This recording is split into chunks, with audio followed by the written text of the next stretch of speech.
While the Social Security Agency has delayed paying COVID-19 social relief grants for March and April, it's because of a transition in government financial years, which end every March. Now, various administrative tasks are required before any payments can be made, which has resulted in the delay. We're joined by SASSA CEO, Dotsi Memela, on the line now. Ms. Memela, good evening, and thank you so much for your time. Firstly, just explain to us what have been the problems with the payments, the delay of payments, and which payments in particular have been affected by this delay. Thank you very much. Thanks for the opportunity for us to speak to the viewers in terms of where we are with the processes. As we all understand, we've been through this journey for the past year, and we have 9.7 million clients that on a continuous basis we have to vet and validate to make sure that all the people that we pay are people that we're supposed to be paying on a continuous basis.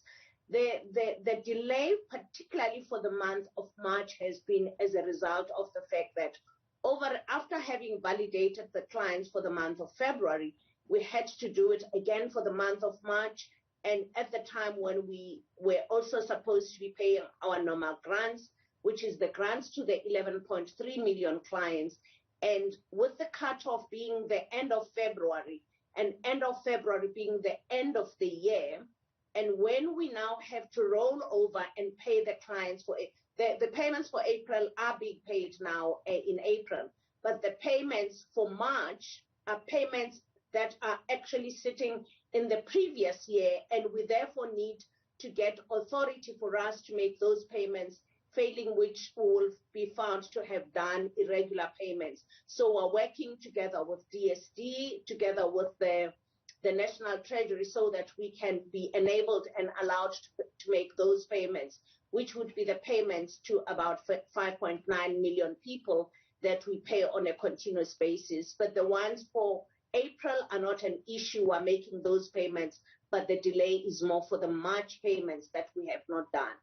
Over and above that, there's two categories of payments that we are clearing up to make sure that we've paid everybody on the previous payments. And those categories include the people that have made appeals, because with the people that make appeals, over and above the fact that we have to validate them for each month, we also need to make sure that they don't have money in any bank account as a second validation process. The second other group of people are those people that have been found in one way or the other to either have been flagged to have committed fraud in one way or the other. And the others would be those people that when they applied, they actually used cell phone numbers of people that are deceased, which indicates that either it could be a family member's cell phone number or it could be fraudulent. So those two groups of people we have not paid, and we're clearing those. And we've sent SMSs to all those people to say, please confirm that this is not fraudulent, so that when we refer them to law enforcement agencies, is after we have done more than just warning to one. So, Ms. Memela, just to be clear, the 5.9 million clients that you have not yet paid out, is this for the Social Relief of Distress Fund, or is it for payments across the board? Now, it's for SRD only, because for SRD, as you may be aware, we actually have got 9.7 million people that have applied, and we pay about 5.9 million people. Surely this was a problem that you should have seen coming? It's an issue that had, what you must understand is the fact that we've had a number of reiterations in terms of the extension of the grant. So we wouldn't have foreseen, because in January, when the grant was extended again, we had to go and renegotiate all the contracts that we actually have, because we have, for example, contracts with the banks whereby they will do some of the validations for us. So that is what has created the challenge, because This grant was actually only extended in January. It's not a grant that has been there for a long time because of the continuous extensions that we've had. And when we noted the year end in March, we notified all the authorities to say, can we please roll this over? But there's processes that need to be followed within government to make sure that we're not... Is there a risk of that money going back to Treasury now without it being used? No, definitely not, because we engaged Treasury early enough.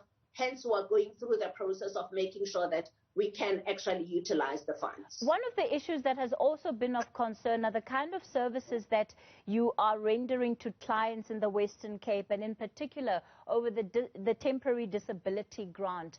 Speak to me about the work that you've been doing, because we did see the issue of clients who were desperate to renew some of those grants before or after the deadline had actually been reached. Have you been able to clear the backlog there? We have been able to clear the backlog. It's very important to note that the challenge has not only been in Western Cape only, the challenge was throughout the country. But the numbers in the Western Cape were higher than everywhere else because of the 197,000 people that were affected. 50,000 actually came from the Western Cape. Hence, we're looking at a whole range of issues to say, why do we have such high numbers in terms of temporary disability grant within Western Cape? We've cleared all the numbers in terms of people actually going for assessments, and now we're driving the process to make sure that everybody that has gone through the medical process now can get paid. We have 10,000 people that have not come back, which therefore, and we've done a 10% assessment to understand as to why didn't they come back, and the indications are that some are saying they are now employed. Other people are saying they are not disabled anymore. Therefore, if the people don't come back and come through for them to be assessed, there's nothing else that we can do, but we've cleared the numbers. What about the outstanding medical assessments that are yet to be conducted? How many people are still in that queue? We don't have a queue in terms of the outstanding medical assessments. The outstanding queue is for those people that need to apply for the grant, some of whom we've actually ensured that they can apply for a temporary disability grant, which is specific, which we've designed specifically for them to make sure that they can have some kind of sustenance in the meantime whilst they go through the application process. So you're having difficulties with new applicants to the system. Now, how many people are affected by this? In terms of the number of people that have been affected, of the 197,000 people that we have about 15,000 that still have to go through the application process. And you're still facing lots of queues outside your offices. What capacity are your staff working at right now? Our staff in each and every given office would be working at 50% capacity, but other staff members are working in the community halls so that we can make sure that we double up. Because as previously indicated, our staff do also get affected by COVID. Therefore, we can't over-increase the numbers. But they've been pushing hands in terms of temporary disability grant. The staff have been working also on Saturdays to make sure that we clear the backlog.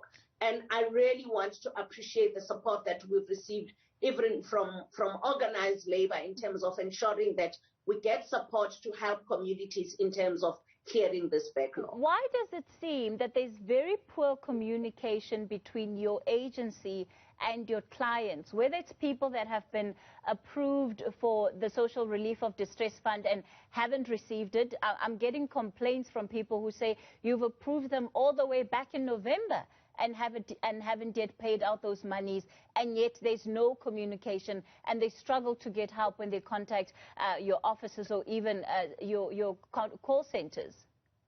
I think that the challenge we've had in the past was the issue of the capacity with regards to the call center, which we've done a huge investment on, particularly to make sure that those people that are on the 350 actually get supported. We actually outsourced the call center so that we could make sure that they get support, because our normal call center was just not managing with the volumes.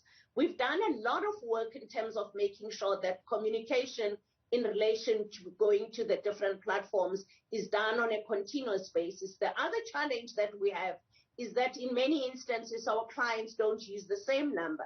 Therefore, in some instances, even when you send the SMS, it may not necessarily reach the client. And I think the key is for us to make sure that we continuously improve in terms of making sure that we understand how to reach our clients using SMS, because it's the best way to reach clients on a continuous basis and quick enough for them to understand how they are affected at each and every given time. Are you doing a risk analysis in terms of the gaps in your system, where those gaps lie? Because that seems to be the biggest issue, that the experience of some of the clients who have been part of the system is very different to perhaps what you're saying now when you say you've invested in the contact center, you're communicating with them, and yet the very same clients that you're saying you're communicating with are saying, well, we don't hear back from SASSA. We continue to do a risk analysis in terms of what are the things that we can improve. Hence, even in terms of currently what we've done is we've enabled customers for them to be able to make their own appointments with the doctors, so that they don't always have to come to our offices and come and queue when they actually need support, so that they can have some kind of self-help. So on a continuous basis, we're making improvements on the support that we provide to our clients. But I do agree that with us making sure that we can reach them using SMS and using WhatsApp, that's the best way we can continue to reach them. SASSA CEO Dodzi Memela, let's leave it there for tonight. All right.